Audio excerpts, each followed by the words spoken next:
الحمد لله الحنان المنان الذي خلق الإنسان وعلمه البيان والصلاة والسلام على رسوله سيد الإنس والجان وعلى آله وأصحابه ذوي الخير والإحسان أما بعد فأعوذ بالله من الشيطان الرجيم بسم الله الرحمن الرحيم ألا إن أولياء الله لا خوف عليهم ولا هم يحزنون الذين آمنوا وكانوا يتقون لهم البشرى في الحياة الدنيا وفي الآخرة لا تبديل لكلمات الله ذلك هو الفوز العظيم صدق الله مولانا العظيم وبلغنا رسوله النبي الأمين المتين المختار الكريم ونحن على ذلك من الشاهدين والشاكرين والحمد لله رب العالمين۔ بارگاہ رسالت معاب صلی اللہ تعالی علیہ وسلم میں درود پاک کا ہدیہ پیش کریں۔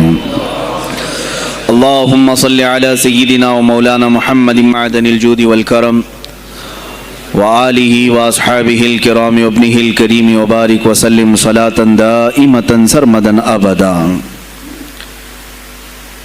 آج کی یہ محفل پاک سلطان الاولیاء سراج الاصفیاء شہنشاہ بغداد تاجدار ولایت شہباز لامکانی قندیل سبحانی محبوب سبحانی سیدنا عبد القادر جیلانی قدس اللہ سرہ الشریف کی بارگاہ میں خراج عقیدت کے لیے منعقد کی گئی ہے۔ اس دربار میں میں اپنی گفتگو سے پہلے ان کے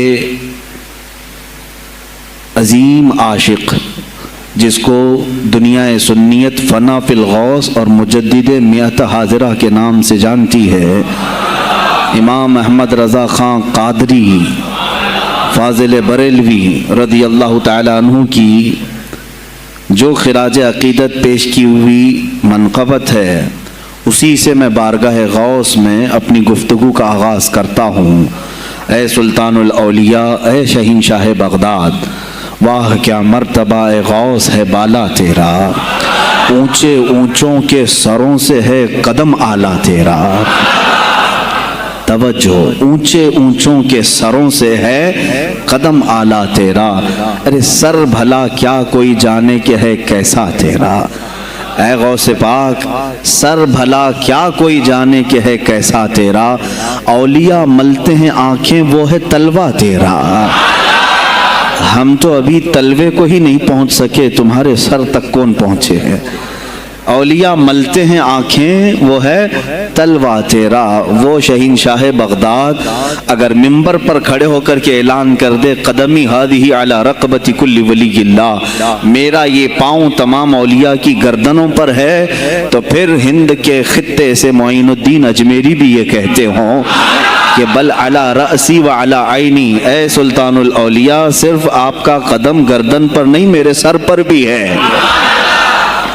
اور پھر اولیاء کاملین نے پکار کر کے دربار غوث میں یوں کہا تھا جب آپ نے اعلان کیا میرا یہ قدم اولیاء کی گردنوں پر ہے، جس کی گردن بنی منبر اولیاء، جس کا منبر بنی گردن اولیاء، اس قدم کی کرامت پہ لاکھوں سلام۔ انہوں نے جب اعلان کیا تو کیا اولیاء کاملین نے جواب میں کیا کہا تھا؟ جواب میں کیا کہا تھا؟